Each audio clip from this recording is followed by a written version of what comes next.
Petrol ડીઝલના સતત ભાવ વધારાને કારણે ટ્રાન્સપોર્ટ જગતમાં ચિંતા વધી રહી છે। પરિવહન ખર્ચમાં વધારો સીધી અસર સામાન્ય જનતા પર કરશે। અંકલેશ્વર સહિત સમગ્ર જિલ્લામાં પેટ્રોલ અને ડીઝલના ભાવમાં વધારો થતાં ટ્રાન્સપોર્ટના વ્યવસાય સાથે જોડાયેલા લોકોમાં ચિંતા વધી રહી છે। ટ્રાન્સપોર્ટર અને વાહન ચાલકોના જણાવ્યા મુજબ ડીઝલના ભાવ વધવાના કારણે માલવાહક વાહનોના દૈનિક ખર્ચમાં નોંધપાત્ર વધારો થયો છે।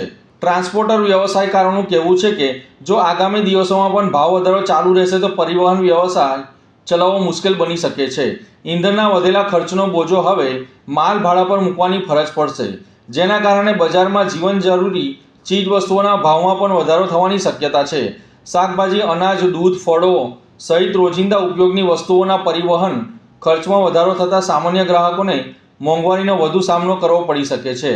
આર્થિક નિષ્ણાતોના મતે ઈંધણના ભાવ વધારાથી સીધી અસર પરિવહન વ્યવસ્થા પર પડે છે અને તેની અસર ધીમે ધીમે દરેક ક્ષેત્રમાં જોવા મળે છે। ઉદ્યોગો માટે કાચા માલની હેરફેર ખર્ચાળ બનતા ઉત્પાદન ખર્ચમાં પણ વધારો થવાની શક્યતા વ્યક્ત કરવામાં આવી છે। ટ્રાન્સપોર્ટર વ્યવસાયકારોએ સરકાર સમક્ષ ઈંધણના ભાવ પર નિયંત્રણ લાવવા તેમજ ટ્રાન્સપોર્ટ ક્ષેત્રને રાહત મળે તે માટે પગલાં લેવાની માંગ કરી છે।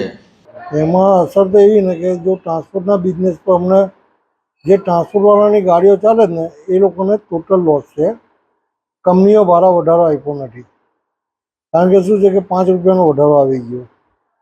હવે ટ્રાન્સપોર્ટવાળા પે કરી રહેલા છે અને ગાડીઓવાળા પે કરી રહેલા છે। એમાં શું છે કે આ ધીરે ધીરે ટ્રાન્સપોર્ટનો ધંધા બધા ધોવાઈ જાય છે। કોમ્પિટિશન વધી ગઈ ને એમાં બધા ટ્રાન્સપોર્ટના ધંધા ધોવાઈ ગયા। હવે આ લોકો ડીઝલના 50 પૈસા અને 1 રૂપિયો વધારે છે, એમાં ટ્રાન્સપોર્ટને કોઈ ફાયદો નથી।